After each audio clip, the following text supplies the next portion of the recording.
Hi, hello, good morning, good afternoon, and good evening. This is DG, and I am here with another reading for you guys.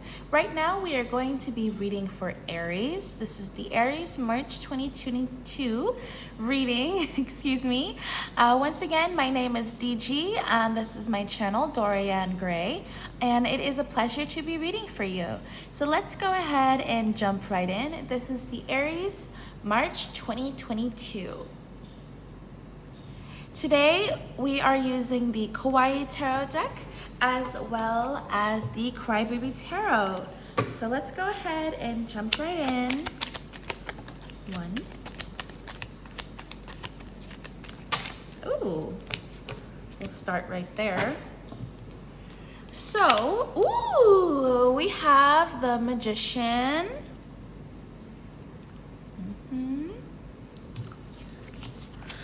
Wow, Aries. I can't handle it. You have the Lovers, the Six of Swords, the Chariot. Okay.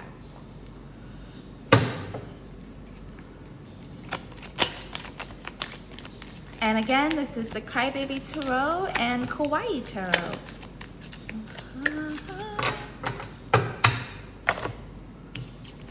Ooh, perfect.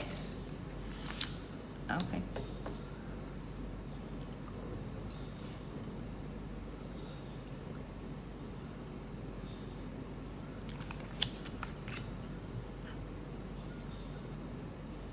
Okay, Aries.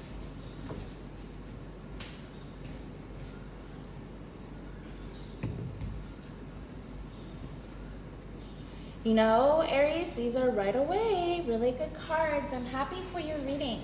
So, Aries, let's see what you got here, right? So first of all, you have some amazing major arcana. Holy crap, this is a love reading. Okay, listen, when I do love readings, Aries, I'm like, give me a love reading. My guides, my little pastel angels, they're like, you can have a career and money. And I'm like, hey guides, today I want to do a general reading for Aries. And they're like, you can have a love reading. Aries, this is a love reading. Oh, I'm so happy for you. All right, so opening up your reading, you have the Magician to the Lovers, to the Six of Swords, and to the Chariot, okay? The Chariot, for me, is the most exciting part about this. Following that, you have the Four of Wands to the Five of Cups to the Sun and the Emperor. Aries, I cannot make this up. So let's start here with the Magician. The energy that you're coming into with March is this Magician energy. You know, the end of March, Aries, is your season. So I feel like things are going to come in for you, and they're going to come in very fast, okay? Just super duper duper fast. Like you're over here on your motorbike and you're like, meow, meow, and then like happiness is just like coming into you, which is cool because we want that for you, Aries. We always want happiness and abundance. You are in your reading with the Emperor, and this, if I do say so myself, is quite the handsome Emperor. Aries, if you are a masculine energy watching this reading, absolutely this one is for you. All right, so enough hype. Let's go into the message. I mean, I don't even know how else to say it. I feel like Aries, if you are a spiritual person or a religious person, and maybe you've been praying for something, or you've been practicing manifesting, or you've been doing affirmations or moon rituals, or elemental rituals, Aries, the work that you've put in so far from the beginning of this year, I would say all the way from the end of December up to the current state that we are in February, as I'm recording this for March, Aries, you have done a lot. You have been focusing on your business. You have been focusing on yourself. You've been focusing on your income. And I can see that this is really paying off for you. What makes it interesting, though, is that your next card is the Lovers, okay? The Lovers is also known as a choice card. Now, do you feel like you need to choose between something, or you need to choose something that's better suited for you? Because your next card is the Six of Swords, excuse me. And in this row, this is the only non-major arcana card that you have, which to me signifies great importance.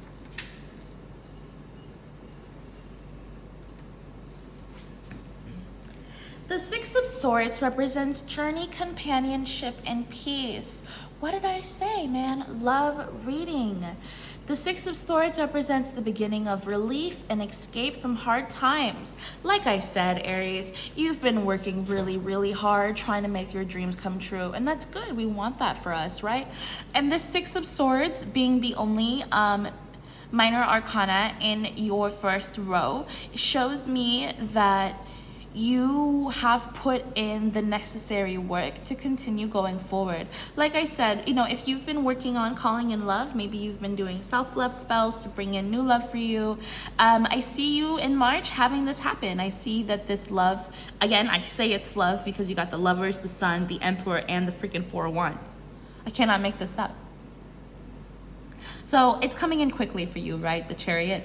As you can see here, I take all my cards upright. I think that's really important, especially when we're dealing with a lot of energies. You know, not every reading works for every person, but if you know for sure that this is your reading, I can promise you, Aries, that it's coming in. In your next row, you have the Four of Wands to the Five of Cups, the Sun, and the Emperor. I want to start by looking at the Five of Cups.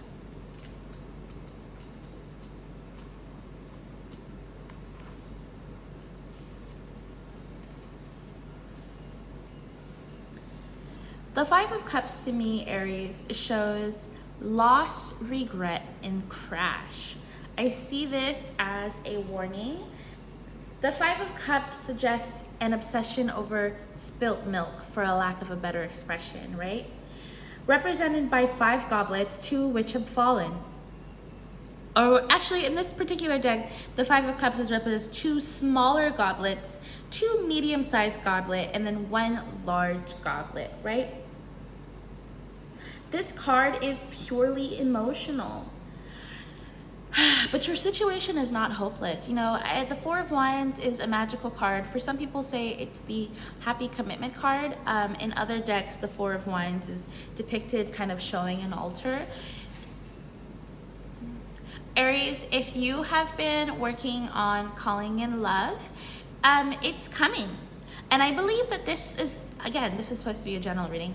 I believe that this is the love that's meant for you because you have the Sun and the Emperor. And Aries, that's your card.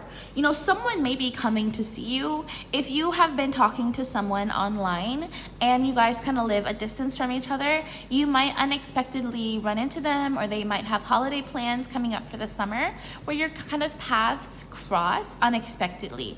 And though the Chariot, while things also represent swift movement coming in, the Chariot, I think, can also represent 2 ships passing in the night quickly without knowing each other, you know. And I know that's a very specific intuitive interpretation, but keep in mind, Aries, that in order for magic to come into our life, we have to make the choice to put ourselves out there. We have to make the choice, and I think that's really what your reading is about. This choice isn't between you and another person. This choice is about your perception. Remember that our word for the season, last season, Aquarius season, was perspective, right? And something that challenges our perspective is when we don't expose ourselves to other people, you know. So this is you being challenged by yourself, Aries, because you've been putting all this work and you are now at a point where you're like, at one point, doing shadow work, to making magic, doing the things that heal me is not enough to bring in companionship. You have to go out there. Like, love will not come to your door without you having to do any work. And if it does, you should be wary. Another thing that I want to point out, you have 1, 6, 6, 7. You have 2 freaking 6s followed by the 7. That's direct number succession. With that, you have the 4 to the 5, the Four of Wands to the 5 of the Cups. You know, this is showing me movement forward. All right, and let's focus on your last 2 cards. You have the Sun and the Emperor. This encounter is new for you, Aries. This is something that's coming to you, and it's going to bring you so much more than I think that you realized. Emphasized by the Sun and the Emperor. Remember, the Sun is the happiest card in the tarot, and the Emperor is the Emperor. Self-explanatory, divine masculine energy, confident, sure, direct, straightforward, expected, determined, going forth, having the things. Remember, this is divine masculine. So Aries, if you are, it doesn't matter your gender, if you are a more masculine energy, this to me shows that, and this is especially true if you are a feminine energy, okay? If you have always embodied divine feminine, as in things come to you and you graciously receive. This reading is telling you in March, you need to be divine masculine. You need to be proactive, not reactive. Put yourself out there in situations to be exposed into the opportunities that you need, because Aries, if you've been making magic, you can make a bunch of magic, right? You can have your big cauldron full of love and potion and happiness and joy, but if you do not take your magic somewhere, it only grows within you. And yes, you grow better as a person, but sometimes in life, Aries, we need to put ourselves out there to be the most successful. And it's really what's coming through for me, especially with this Five of Cups. The Five of Cups oftentimes is displayed as a card that we are not looking at all the cups that we have. We are very closed-minded, narrow perspective to only some of the cups that we have. This Four of Wands, the Wands is a card of magic. Hello, the Magician. You got the Magician to the freaking Four of Wands. These cards go hand in hand, one and one. We've got 4 stars right here. You've been putting in the work, you've been putting in the magic, but now you need to make a choice. And this choice is, it's not like a yes or no. It's nothing absolute. It's just that you have to do right by you, Aries. You have to do right by you. And if you want the fruition to come through for your magic, you have to take your magic outside of your house. There is no way around it. Right? We have the Lovers being clarified by the Five of Cups. We have the Six of freaking Swords being clarified by the Sun. You know, the Six of Swords is very interesting because it is a card that represents peace, but it is also like, it is a swords card, right? So it feels like when you make this choice, your mind will be at peace, which is good because you need that, because quickly decide what you want so that it comes for you. This is it. This is you deciding what you want, and the Chariot brings it to you on a gold freaking platter. And then I wish that there was more I could say about the Sun and the Emperor. There's nothing to say, Aries. These are some of the best cards in the tarot. This is you, Aries. This is you, Sun energy, Emperor energy. We're going to pull one more card, Aries. And it's going to be an advice card. I'm using the Modern Witch Tarot for your advice card.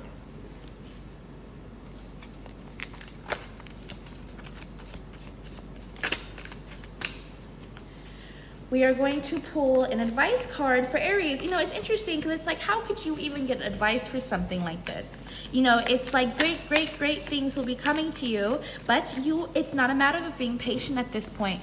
Yes, patience is a part of it, right? But the other part of it is putting ourselves out there. Being exposed to opportunities for more magic. Being exposed to opportunities. Ooh, and there's your card, Aries. Your advice is the Four of Swords. Don't get caught up in your head. See, this is a good card. This is a warning card. I love when advice cards are warning cards. Aries, don't get caught in your head. Don't stay home and stay in your bed thinking about the things that haven't worked for you, or thinking about how things could not work out for you. Aries, you have no idea. If you don't go out there, you'll never know. And I apologize for being so ecstatic and raising my tone. But Aries, this is like the best. This is the best advice card that I think that you could have gotten. Put yourself out there. Don't stay at home in your bed. Sometimes I know it's easy, and sometimes we need rest and reprieve. This is not one of those times. March, Aries, it is time for you to step outside and show the world what you were made of. Show them that magic you've been brewing in that cauldron. I am very excited for you, Aries. March will be a great time and a great start to a new beginning. Remember, don't get caught on your head, and soon you will have the Sun and you will be the Emperor. I am using the Kawaii Tarot deck today, the Crybaby Tarot card, and for our advice, we are using the Modern Witch Tarot. If you like this reading, Aries, please give the video a like and give the channel a subscribe. I look forward to reading for you again. Bye-bye.